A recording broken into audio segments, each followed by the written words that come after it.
તો જય માતાજી મિત્રો, આજે સવારે વહેલા 3 વાગ્યાને ઉઠીને આપણે મિત્રો ચાલવા માંડ્યા હતા. તો આપણે પણ આગળ જઈએ ને આગળ જઈને ફ્રેશ થઈ અંબાજી જતા રોડ ઉપર નીકળી ગયા અને આગળ જતા એક મસ્ત વિસામાં આવ્યો. ત્યાં આપણે મસ્ત મજાનો નાસ્તો કર્યો ને ત્યાં બધાએ આરામ કર્યો ને ત્યાં હંમેશાની જેમ ચાર્જિંગ કરવા માટે લોકો તૂટી પડ્યા હતા. ત્યારબાદ આપણે આગળ નીકળ્યા અને ઘાટીઓના રસ્તે ચડવા લાગ્યા. તો મોટી મોટી ઘાટીઓ ચડીને આપણા મિત્રો થાકી ગયા હતા. તો મસ્ત મજાના લોકેશન પર આપણા મિત્રો આરામ કરતા હતા. ત્યાં આપણે પહોંચી ગયા અને તેમની સાથે થોડી ગપશપ કરીને ત્યાંથી નીકળી ગયા. ત્યાર પછી મસ્ત મજાના ગરમ પાણી સ્નાન કરી ફ્રેશ થઈને આગળ જતા ચના ગરમ બોલતા કાકા પાસેથી ચાટ લઈને બધા મિત્રોએ મોજ માણી. ચના ગરમ ખાધા પછી તેઓ આગળ નીકળી ગયા હતા અને આપણે પણ આપણી ગાડીમાં બેસીને આબુ રોડ પહોંચી ગયા હતા. ત્યાંથી થોડું અંદર જતા અંબાજીના ગેટના દર્શન થયા અને અંદર જઈને આપણે પાર્કિંગ શોધ્યું અને ગાડી પાર્કિંગમાં મૂકી આપણે બધા મિત્રો સાથે ચાલવા લાગ્યા ગબ્બર તરફ. કેમ કે અંધારું પડી ગયું હતું એટલે સૌપ્રથમ આપણે ગબ્બર જવાનું હતું અને ગબ્બર જતા જતા નાઇટનો વ્યૂ આપણને ખૂબ જ સારો જોવા મળ્યા અને ત્યાં પ્રાણીઓના પુતળા પણ લાઇટિંગથી બનાવવામાં આવ્યા હતા અને ત્યાંના રસ્તાઓ ખૂબ જ સુંદર દેખાતા હતા. ત્યાં આપણને હાથી, મોર, ગૌમાતા, વાઘ, ઘુવડ અને મગર જેવા અલગ અલગ પશુ પક્ષીઓના પુતળાઓ જોવા મળ્યા અને ત્યાંથી થોડુંક આગળ જતા આપણને ગબ્બરના ડુંગરના દર્શન થયા અને અંબેમાની પ્રતિમાના પણ દર્શન થયા. ત્યાંથી જતા ફરી એકવાર ગધેડો, કુકડો અને સિંહના આપણને પુતળા જોવા મળ્યા. ત્યાંથી આગળ જતા જ આપણને ગબ્બરનો ગેટ જોવા મળ્યો અને ગેટની નજીક જઈને આપણે અંબેમાના દર્શન કર્યા અને ત્યારબાદ અંબેમાના દર્શન કરી આપણે અંદર ગયા. અંદર જઈને બધા મિત્રોએ નારિયેળ લીધું અને નારિયેળ લઈને અંદર જવા લાગ્યા. અંદર જતા જ આપણે ગણપતિ બાપ્પાના દર્શન કર્યા અને શંકર પાર્વતીના દર્શન કરી આગળ ચાલવા લાગ્યા. આગળ ચાલતા ચાલતા મિત્રો થાકી ગયા હતા તો આરામ કરવા લાગ્યા. આરામ કર્યા પછી તેઓ ચડવા લાગ્યા અને તેની સાથે આપણે પણ ચડવા લાગ્યા. ઉપર જતા જતા વચમાં નાનકડું એવું માતાજીનું મંદિર આવ્યું તો માતાજીના દર્શન કરવા આપણા બધા મિત્રો અંદર ગયા. અંદર પહોંચી માતાજીના દર્શન કરી આપણા બધા મિત્રો બહાર આવ્યા અને શ્રીફળ ફોડવા લાગ્યા. કારણ કે આપણને ઉપર શ્રીફળ વધારવા દેતા નથી એટલે પાછા આપણે ઉપર ચડવા લાગ્યા. ઉપર ચડતા ચડતા દુર્ગા માની ગાદી આવી. ગાદીના દર્શન કરવા માટે મિત્રો લાઈનમાં લાગ્યા અને લાઈનમાં લાગી દર્શન કરીને પાછા ચાલવા લાગ્યા. ચાલતા ચાલતા આપણને ખૂબ સુનસાન રસ્તો જોવા મળ્યો જ્યાં મને ખૂબ જ ડર લાગતો હતો. આગળ જતા ભક્તો ભેગા થયા એટલે હું એમની સાથે સાથે ચાલવા લાગ્યો. આગળના પગથિયા ચડવા ખૂબ જ મુશ્કેલ હતા કેમ કે તે ખૂબ જ ઢળાવ ભર્યા હતા. તો પણ આપણે ચડી અને ઉપર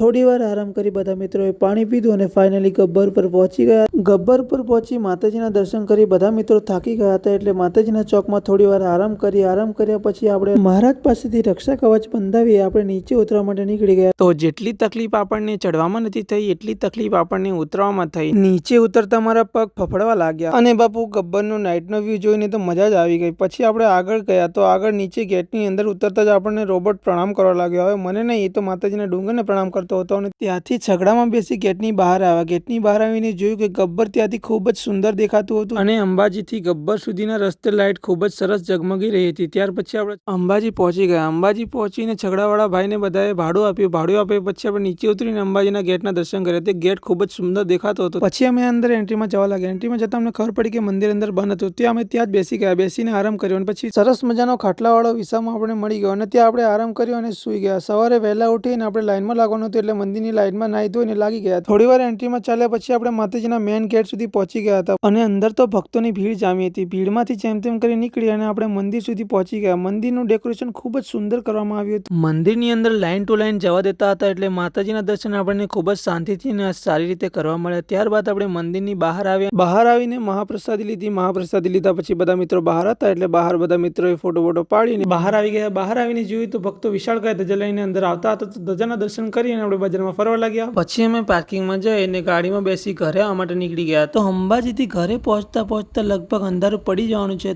તો તમને આ વ્લોગ ગમ્યો હોય તો કમેન્ટની અંદર જય અંબે લખવાનું ભૂલતા નહીં. જય અંબે.